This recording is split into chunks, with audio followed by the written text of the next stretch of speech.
150 से 150 पुरुष प्रतिदिन आत्महत्या करते हैं इस तरह के झूठे केसों का सामना करते करते। इसलिए दोस्तों, बृजमोहन के इस झूठे वकील ने अपनी झूठी दलील के अंदर ये तो बता दिया कि भारत के अंदर रोजाना पुरुषों के ऊपर 150 से 200 मुकदमे दर्ज कराए जाते हैं जो झूठे होते हैं, मगर वो ये बताना भूल गए कि इसी भारत के अंदर महिलाओं पर, बच्चियों पर मोलेस्टेशन के जो केस दर्ज करवाए जाते हैं, लगभग 700 से 800 रोजाना दर्ज कराए जाते हैं। और उसके अंदर कितने ही तो ऐसे होते हैं जिन्हें दर्ज नहीं करवा पाती हैं, ऐसे वकीलों के डर के कारण कि उनसे कैसे कैसे क्वेश्चन करेंगे ऐसे वकील। और ये बताना भूल गया ये वकील कि इसी भारत के अंदर जो आंकड़े आए हैं, हर साल 31,500 रेप होते हैं, उनका जिम्मेदार कौन है? ऐसे वकील उसके जिम्मेदार है, क्योंकि ये लोग उन लोगों को शरण देते हैं, सलाह देते हैं और राय देते हैं बचने के लिए। इनके कारण ही ऐसे केसेस बढ़ रहे हैं। आए थे सब लोग, तब उनके साथ नहीं हुआ था, दूसरों के साथ हुआ था। उनके प्रतिनिधि के रूप में वो धरने स्थल पे बैठे, जो भी बैठे आके थे। अब कहा गया हमारे साथ भी हुआ। 4 महीने के बाद ये टसल चलते हुए, इस्तीफा मांगते हुए, ये आंदोलन होते हुए, राजनीति होते हुए, खेल मंत्री अनुराग ठाकुर से घंटों घंटे की वार्ता होते हुए, कमेटी गठित होते हुए, ये सब कुछ ये लग गया, नए आरोप आ गए कि अब मेरे साथ हुआ। 4 महीने में, उससे पहले नहीं हुआ, वर्षों वर्ष से उनके साथ नहीं हुआ। अब ये बना दिया गया कि ऐसी मेरे साथ नहीं, 100-200 नहीं, हजारों लड़कियों के साथ हुआ। इसका मतलब आपसे शुरुआत हुई और वो संख्या हजारों तक पहुंची और आप उनकी सबको शुरुआत कराती रही, अपने से लेके लास्ट हजारों तक संख्या पहुंचाती रही। इसका मतलब वो सारी लड़कियों के साथ अगर जो हुआ है तो उसके जिम्मेदार कौन हुआ, कौन करवाने वाला हुआ, कौन नहीं बोल पाया, पहलवान रेसलर कौन था। इस आदमी ने अपने बयान में कहा कि आपके साथ ये हिमाकत हुई, हरकत हुई, छेड़छाड़ हुई, बदतमीजी हुई, तो आप 4 महीने तक चुप क्यों थी? आप इतने समय से चुप क्यों थी? आपने अब केस क्यों दर्ज करवाया? तो मैं इनसे कहना चाहूंगा कि आपको इतनी समझ होनी चाहिए, आपको इतनी अकल होनी चाहिए, आप सुप्रीम कोर्ट के वकील हैं, कि एक महिला के लिए कितना मुश्किल होता है, कितना विकट होता है इन समस्याओं का सामना कर पाना और अपने आप को तैयार कर पाना उस सिचुएशन के लिए, उस परिस्थिति के लिए, और ऐसे बड़े रसूख वाले आदमी से लड़ने के लिए और उसके खिलाफ कोर्ट में जाने के लिए। और आप बात कर रहे हैं कि उसने खड़ी नहीं हो पाई या फिर 4 महीने तक वो कहाँ थी। उनकी सुनवाई तो अब तक भी नहीं हुई, जब जाके सुप्रीम कोर्ट ने दखल दिया। सुप्रीम कोर्ट के दखल के बाद उनकी एफआईआर दर्ज की है, तो उससे पहले जनाब कहाँ से उनकी सुप्रीम कोर्ट ने जब कहने पर दर्ज हुई है उनकी एफआईआर, तो उससे पहले कैसे हो पाती? आप जैसे लोग तो वैसे ही उनकी पैरवी करने के लिए खड़े हुए हैं। ये तो तुरंत की बात होती, जैसे ही आपके साथ घटना हुई उसी समय आप उसको पकड़ के नोच लेती, मार डालती, खींच लेती, काट लेती, फाड़ देती, उठा के बाहर फेंक देती।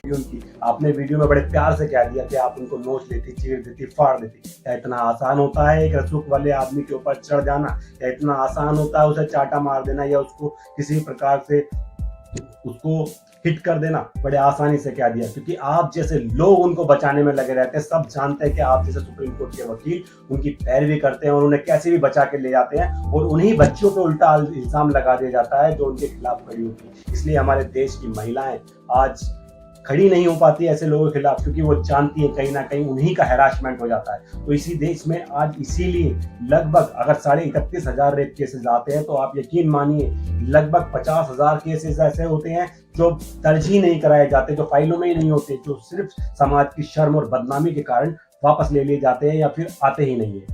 कुश्ती महासंघ है, खेल मंत्रालय है, वुमेन हेल्पलाइन है, पुलिस को 112 पे नहीं बोला, हेल्पलाइन, पुलिस हेल्पलाइन, कहीं किसी को भी किसी तरह की सूचना नहीं दी। जब चुनाव आने वाले हैं हरियाणा में, राजनीतिक गोलबंदी हो रही है, 2024 के लिए गोलबंदी हो रही है, पक्ष और विपक्ष तैयार हो रहा है, सत्ता और विपक्ष तैयार हो रहा है। ये चुनावी सीजनल केस इस तरह के हाथरस में भी हुआ था, याद है आपको? सब बरी। एक दिन में कितने घंटे होते हैं? 24 घंटे होते हैं। 1 घंटे में कितने मिनट होते हैं? 60 मिनट। और एफआईआर दर्ज होने में कितना टाइम लगता है? दिया जा सकता था, कंप्लेंट तो आपकी दी जा सकती थी। 6 बार के एमपी है, सॉरी 6 बार से 6 बार से सांसद। शर्म करो वकील साहब, शर्म करो। ऐसा अगर आपकी बेटी के साथ हुआ होता तो आप क्या करते? वकील साहब, आपने बड़े प्यार से कह दिया इस देश के अंदर बहुत सी संस्थाएं हैं, पुलिस है, महिला आयोग है, खेल मंत्रालय है, बहुत से मंत्रालयों के नाम आपने बड़े प्यार से गिना दिए। पर लेकिन आप भी अच्छी तरह जानते हैं कि उनके अंदर क्या कार्रवाई की जाती है। आप सब लोग एक थाली के चट्टे बट्टे हो, सारे विभाग मिले हुए हैं। अगर कोई कहीं भी जाता है उनको पकड़ने के लिए, कहीं भी कंप्लेंट करने के लिए, तो आप सब लोग मिलकर खारिज कर देते हो विक्टिम की रिक्वेस्ट को और अपने आप को सही साबित कर लेते हो, क्योंकि आप ही की वजह से समाज जो है आज इतना गिर गया है, क्योंकि उनको डर नहीं रहा है और डर इस समाज में रहा नहीं है। और मैं योगी जी से भी कहना चाहूंगा, आपकी राज्य के अंदर आता है ये केस, और आपने जिस तरह अतीक का फैसला किया, न्याय किया, उसी तरह इसका भी फैसला करें। क्यों चुप हैं आप? क्योंकि सिर्फ ये आपकी पार्टी का मेंबर है। बहुत बढ़िया बात कही आपने। पॉलिटिक्स का माहौल आप जैसे लोग बताते हैं, खिलाड़ियों को पॉलिटिक्स का कुछ नहीं पता। वो खिलाड़ी जो होते हैं सिर्फ देश के लिए खेलना जानते हैं, पॉलिटिक्स नहीं जानते। पॉलिटिक्स जानते हैं आप जैसे वकील, पॉलिटिक्स जानते हैं आप जैसे इन नेताओं के दलाल, समझे? और ये खिलाड़ी तो सिर्फ खेलना जानते हैं, पर लेकिन इनको पॉलिटिक्स में घुसेड़ा आपने, पॉलिटिक्स में धकेला आपने। इनका कोई मतलब नहीं है, इनमें से कोई इलेक्शन नहीं लड़ रहा है, सिर्फ अपने हक की, अपने न्याय की लड़ाई लड़ रहे हैं। ये सिर्फ न्याय चाहते हैं, तो इनको न्याय दिला दीजिए। और आप लोग उनकी पैरवी मत कीजिए ऐसे घटिया लोगों की, क्योंकि आप लोगों के कंधे पर समाज को बचाने का जिम्मा है, ना कि समाज को डुबोने का। इतनी आसानी से बोल दिया आपने। एफआईआर दर्ज होने में कितना टाइम लगता है? क्या आप नहीं जानते इस देश में एफआईआर होने में कितना टाइम लगता है? बल्कि मैं तो ये कहूंगा कि एफआईआर दर्ज होती ही नहीं। लगभग 80% एफआईआर दर्ज ही नहीं होती। यहाँ पर 20% कंप्लेंट्स दर्ज होती हैं और बाकी नहीं होती दर्ज। एफआईआर दर्ज होने में कितना टाइम लगता है कि दिखाई नहीं दे रहा? पूरा देश जानता है इस टाइम एफआईआर दर्ज होने में कितना टाइम लगता है। जब ये लड़कियां, जब ये खिलाड़ी जंतर मंतर पर पहुंच गए हैं और जब इन्होंने धरना दे दिया है, उसके बाद सुप्रीम कोर्ट में दखल देने पर एफआईआर दर्ज हुई। और आप कह रहे हैं कि एफआईआर दर्ज नहीं होती? आपसे बड़ा बेवकूफ आदमी कोई नहीं है। इतना कुछ देखने के बाद आप इस चीज को एडमिट नहीं कर रहे हैं। एमपी है, सॉरी, 6 बार से सांसद है। 6 बार का जो व्यक्ति सांसद रहा, 1 बार उनकी पत्नी सांसद रही, वर्तमान में उनका पुत्र विधायक है। 53-54 स्कूल, शिक्षण संस्थाएं गोंडा से, अयोध्या से, उस उत्तर प्रदेश के उस भाग में है। शिक्षा तकनीक है, पोलीग्राफी टेस्ट हो, खिलाड़ियों का भी हो, लाई डिटेक्टर टेस्ट हो, ब्रेन मैपिंग हो, brain mapping, polygraphy test, lie detector, खिलाड़ी। मुझे लगता है आप वकील ही नहीं है, आपने ये फर्जी डिग्री ले ली है। क्योंकि आपको इतना नहीं पता कि अगर कोई आदमी 6 बार से एमपी है तो उसको कोई सर्टिफिकेट नहीं मिल जाता है क्राइम करने का, उसको मोलेस्टेशन का, हरासमेंट का कोई सर्टिफिकेट नहीं मिल जाता है। ऐसे तो 5 बार अतीक भी एमपी रहा है, तो क्या आप उसके सारे क्राइम्स को माफ कर देते? क्या उसको ऐसा कोई सर्टिफिकेट मिल गया? वो भी बहुत दान पुण्य किया करता था। उसके जो लोग हिमायती कर रहे हैं कुछ, तो वो लोग उसको सपोर्ट कर रहे हैं, तो आप लोग उनको बुरा क्यों मानते हैं? फिर तो वो भी सही हुए। और अगर अतीक गलत था तो गलत ही है, आदमी भी है बृजमोहन शर्मा।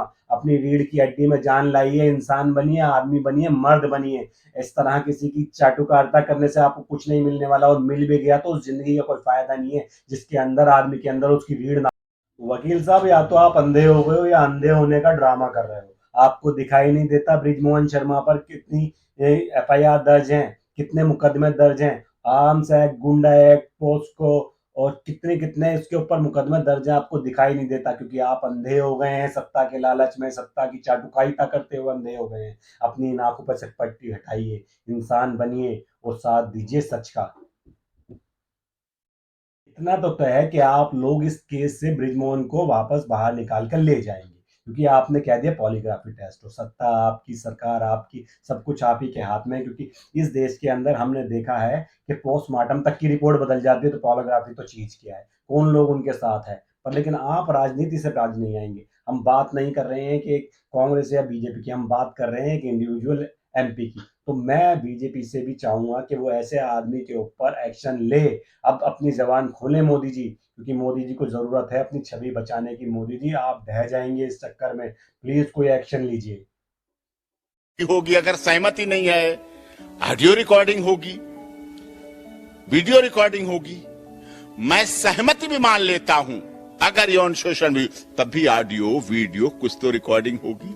अगर कोई ऐसे अगर किसी के साथ मोलेस्टेशन हुआ है, कोई गलत हरकत हुई है, उसके पास ऑडियो और वीडियो रिकॉर्ड नहीं है, तो आप मानेंगे नहीं कि उसके साथ कुछ हुआ है। आपको ऑडियो और वीडियो रिकॉर्ड ही चाहिए, तभी आप मानेंगे, तभी आप केस दर्ज करेंगे। अपना जमीर जगाइए, सच का साथ दीजिए।